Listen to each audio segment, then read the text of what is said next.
भगवान विष्णु को सृष्टि का पालनहार अथवा संचालक माना जाता है।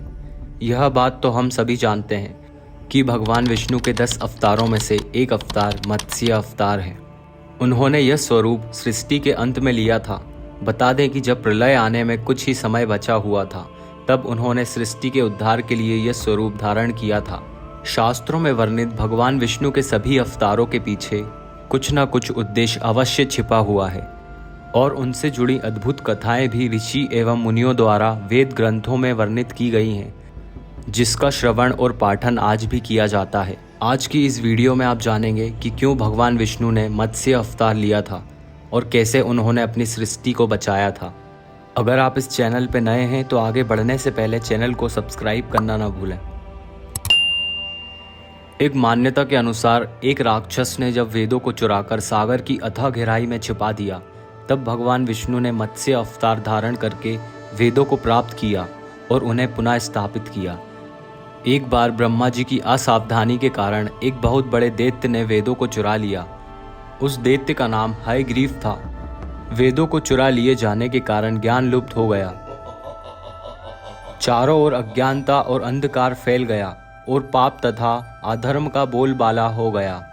तब भगवान विष्णु ने धर्म की रक्षा के लिए मत्स्य रूप धारण करके हयग्रीव का वध किया और वेदों की रक्षा की। कल्पांत के पूर्व एक पुण्यात्मा राजा तप कर रहा था। राजा का नाम सत्यव्रत था। सत्यव्रत पुण्यात्मा तो था ही, बड़े उदार हृदय का भी था। प्रभात का समय था, सूर्य उदय हो चुका था। सत्यव्रत कृतमाला नदी में स्नान कर रहा था।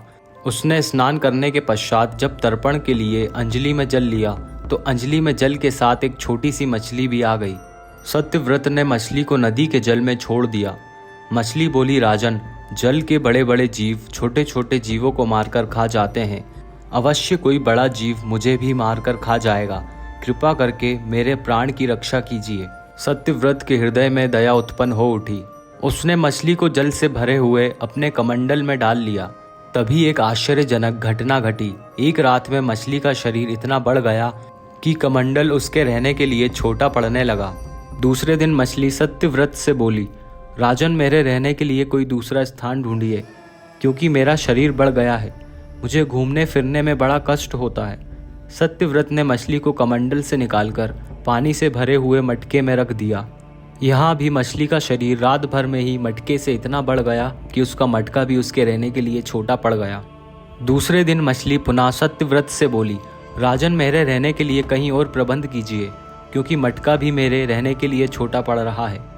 तब सत्यव्रत ने मछली को निकालकर एक सरोवर में डाल दिया, किंतु सरोवर भी मछली के लिए छोटा पड़ गया। इसके बाद सत्यव्रत ने मछली को नदी और फिर उसके बाद समुद्र में डाल दिया।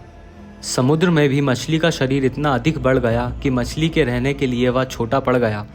अतः मछली पुनः सत्यव्रत से बोली, राजन, यह समुद्र भी मेरे रहने के लिए उपयुक्त नहीं है। मेरे रहने की व्यवस्था कहीं और कीजिए।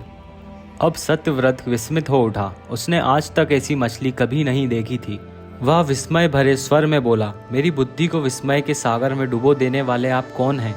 मत्स्य रूपधारी श्री हरि ने उत्तर दिया, राजन, हयग्रीव नामक दैत्य ने वेदों को चुरा लिया है।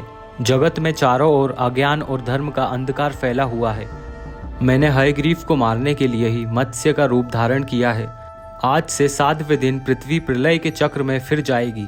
समुद्र उमड़ उठेगा, भयानक वृष्टि होगी, सारी पृथ्वी पानी में डूब जाएगी। जल के अलावा कुछ भी नहीं होगा। आपके पास एक नाव पहुंचेगी। आप सभी अनाजों और औषधियों के बीजों को लेकर सप्त ऋषियों के साथ नाव पर बैठ जाइएगा। मैं उसी समय आपको पुनः दिखाई पड़ूंगा और आपको आत्म तत्व का ज्ञान प्रदान करूंगा। सत्यव्रत उसी दिन से श्री हरि का स्मरण करते हुए प्रलय की प्रतीक्षा करने लगे। 7वें दिन प्रलय का दृश्य उपस्थित हो उठा। समुद्र भी उमड़कर अपनी सीमाओं से बाहर बहने लगा। भयानक वृष्टि होने लगी। थोड़ी ही देर में सारी पृथ्वी पर जल ही जल हो गया। संपूर्ण पृथ्वी जल में समा गई। तभी उसी समय एक नाव दिखाई पड़ी। सत्यव्रत सप्त ऋषियों के साथ उस नाव पर बैठ गए। उन्होंने नाव के ऊपर संपूर्ण अनाजों और औषधियों के बीज भी भर लिए। नाव प्रलय के सागर में तैरने लगी। प्रलय के उस सागर में नाव के अतिरिक्त कहीं भी कुछ भी नजर नहीं आ रहा था। सत्यव्रत और सप्त ऋषिगण मत्स्य रूपी भगवान की प्रार्थना करने लगे। भगवान से आत्मज्ञान पाकर सत्यव्रत का जीवन धन हो गया। वे जीते जी ही जीवन मुक्त हो गया। प्रलय का प्रकोप शांत होने पर मत्स्य रूपी भगवान ने हयग्रीव को मारकर उससे वेद छीन लिए। भगवान ने ब्रह्मा जी को पुनः वेद दे दिए। इस प्रकार भगवान ने मत्स्य रूपी धारण करके वेदों का उद्धार तो किया ही, साथ ही संसार के प्राणियों का भी कल्याण किया। मुझे उम्मीद है आप सभी को ये कथा पसंद आई होगी। अगर आपको वीडियो अच्छी लगी तो वीडियो को लाइक करना और नीचे दिए गए कमेंट बॉक्स में जय श्री राम लिखना ना भूलें।